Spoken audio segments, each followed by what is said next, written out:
Stormshield weather, certified most accurate. And hi again, everyone. All right, so Broncos fan, getting ready for the Super Bowl, of course.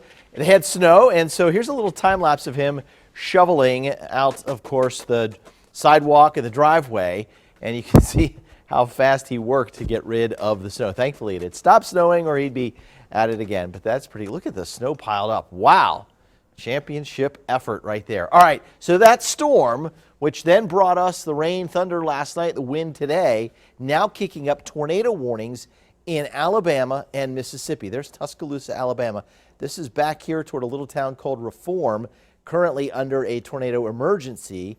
And then back here toward Macon, Mississippi, and Philadelphia, Mississippi, Columbus, Mississippi, there's another tornado warning, and these are moving up to the north and east.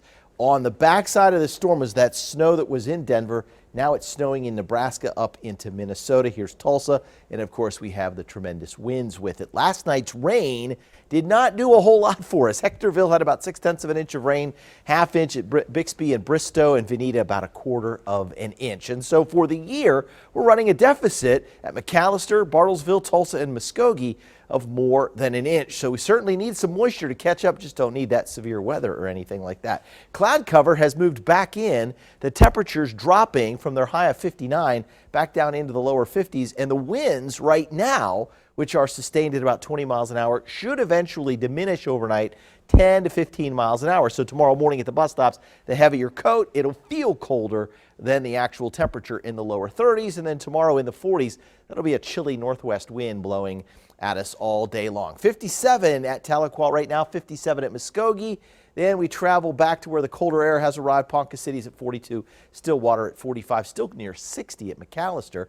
Bixby's at 51, Jenks at 51, also Broken Arrow at 50, and Claremore at 51 degrees. Like I said, we made it up to 59 earlier this afternoon after bottoming out this morning at 47, 50 and 28 are the averages. So 50 degrees right now, west wind at 26 miles an hour. Feels like it's 50 degrees, of course, with those winds. Beautiful sunset going to occur tonight.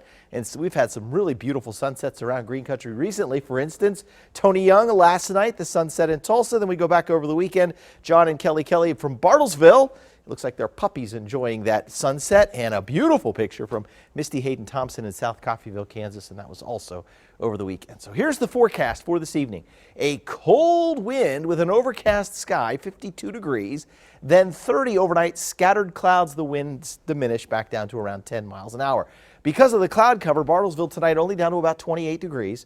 As we look down in our central zones, Tahlequah also 28, Bristow down to 30, Sapulpa 31. The skies clear out there, and we'll be around 30 at Wilbert and 33 at McAllister overnight. And then detailing the day tomorrow, again, not as windy. It will be sunny, but yet it'll still stay cold as temperatures are around 34 at 9 a.m., 42 for the noon hour. 46 tomorrow afternoon, and the average high this time of the year now up to 50 degrees. We'll see a high of Pryor of 47. Skiatook around 48 tomorrow. Claremore of 45. Muskogee and Okmulgee in the upper 40s, 47 and 48 degrees there, and 48 at Eufaula, 48 also at Holdenville. In Coweta tomorrow, 45, a sunny but chilly day with that northwest wind at 5 to 10 miles an hour. Here's the 7-day forecast. 50 on Thursday with west winds at about 5 to 10 miles an hour in general. Notice they're west-southwest at about 5 to 10 after some calm conditions in the morning. We'll see the winds pick up just a little bit. 55 on Friday, south wind 10 to 15 miles an hour. Hey, this is better. 56 Saturday, 60 on Sunday. Then we have some colder air moving back in on Monday with a chance for a few snow flurries. Brian coming up tonight at 6. We'll talk about how long that cold air sticks around. Okay, thanks, Brett.